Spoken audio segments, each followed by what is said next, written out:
Hello everyone, it's Elaine. Thank you for joining me here today on my YouTube channel. Today I'm going to be making a card for Swedish House Crafts, who I am guest designing for today. So I'm taking some heavyweight white cardstock and I have two pieces of that, cut slightly larger than an American A2 sized card base. And I'm going to cut those with a Lawn Fawn scalloped edge die, running those both through my die cutting machine. And I've grabbed my trimmer here and I've grabbed one of those pieces and I'm just trimming off those scalloped edges, and this is going to form the top part of my card today.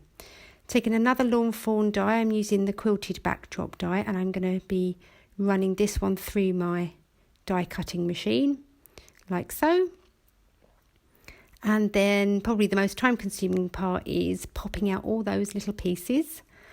But it is worth the effort because it does look super pretty and gives a lovely finished effect to cards, which I love.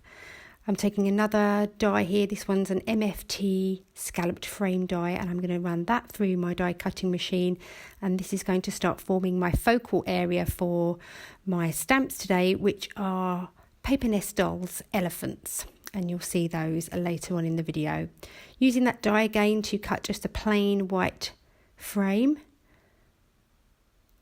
And I'm now using that cutout piece and this frame here, just using some blue tape to just secure my pieces in place. And I'm going to be just lightly ink blending a scene behind that frame. So just using that frame there to make some small pencil marks, so that I've got a guide of where I'm going to place my distress inks. So I've got some post-it tape here and using those little pencil markings as a guide where to put the tape. Just securing all those pieces down nicely. Don't want them to come off while I'm ink blending. You probably wouldn't be able to see a lot through those little holes of the quilted backdrop die, but wanted to make sure that everything looked polished and clean. So using some tumbled glass to start off with, I'm using a mini ink blending tool and very lightly placing that ink on the top portion of my little opening there. Just using my fingers there to hold the card panel down. My tumbled glass is pretty dry, even though I re-ink it regularly. So I did go in with a little bit of peacock feathers, just tapping off the excess because this one is quite juicy, and deepening that colour just a little in that top area.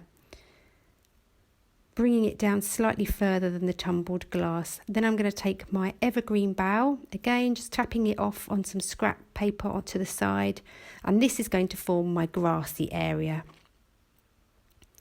Again, this ink pad does need tapping off if I want a really light application. So I always do that with my evergreen bough and just add more ink as needed. Adding on some splatters now, smooshing my ink pad down onto my glass mat there, and I've got my little paintbrush dipped in some water. And then I brought in, this was Salty Ocean Distress Oxide ink, and I've got a bit of card there just to mask off the areas so that I don't get green in the blue and blue in the green. And then I can remove that post-it tape to reveal my little, what is going to be my scene. So I flipped my quilted backdrop piece over onto its front side, and I'm applying these little square foam adhesive dimensionals. This was quite a time consuming part. You could make this card go a lot quicker if you didn't add the dimension. And popping all those bits in and avoiding the little open spaces was quite time consuming, as I said, and then adding on these tiny little half rectangles was also quite time consuming, but it was worth it. I really liked the dimension it gave, and sometimes cards just need a little bit of extra effort. So I've got my frame back here and I'm just using a bit of clear tape just to secure that to the card base. Probably could have skipped this step because I am going to also add some more of those foam dimensionals on the back of the frame area as well. Didn't want anything to be dipping or sagging. So I did add this tape just to give a little bit of extra help when securing everything together.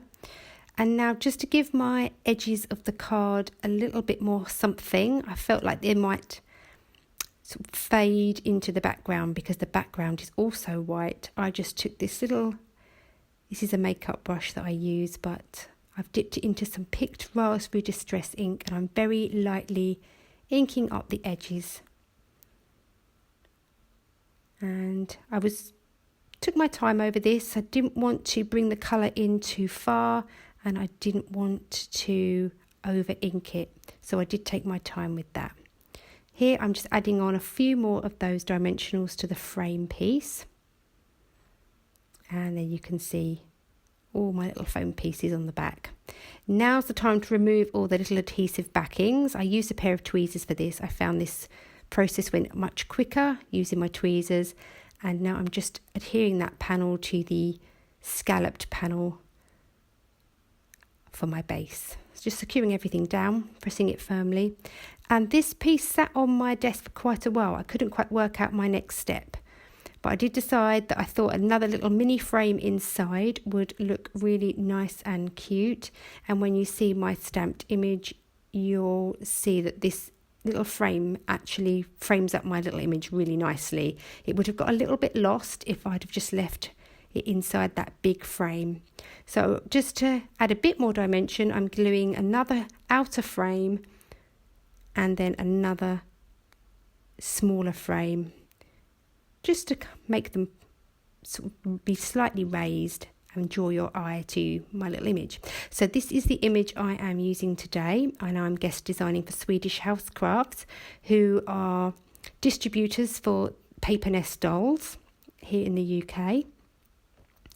And I am using some warm grey markers to colour up one of the stamps in the set, which is called Elephants.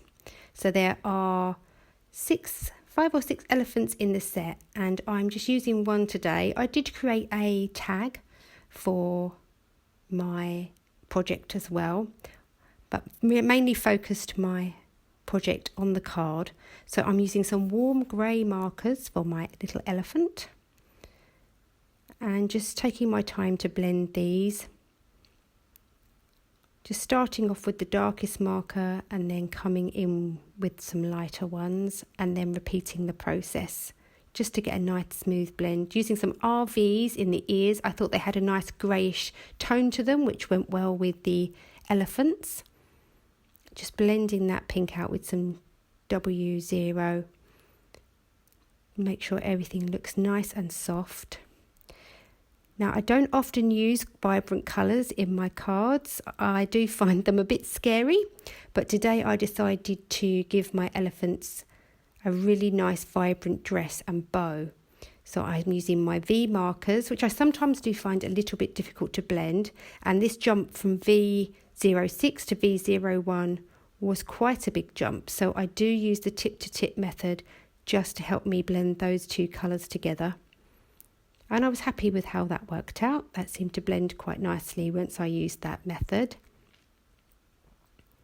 Just using those same colours for her bow. Just deepening up the shadows there and bringing those colours back in to repeat the process. And now I'm going on to some bright pinks. So I'm using some RVs. RV14, 13 and 11, and all of the supplies I've used will be listed down in the description box below, along with links where you can find the products. And I'll also link to the blog post, which is going to be on Swedish House Crafts, but I will also have my own blog post on this card as well. So there's lots of different options to find more information. Pop some more of those little foam dimensionals on the back of my little elephant. I did fussy cut her out. And I'm just using my little tweezers there to help me place my elephant. I took quite some time to decide how I was going to place her. And now moving on to my sentiment. Kept the sentiment fairly simple. Just took a piece of scrap heavyweight white card and very lightly ink blended on some picked raspberry. And then this sentiment is a clearly besotted sentiment, just stamped on some white card using some VersaFine Onyx black ink. Just using my little trimmer there to trim off the edges. Once I die cut it out, I just use some dies in my stash.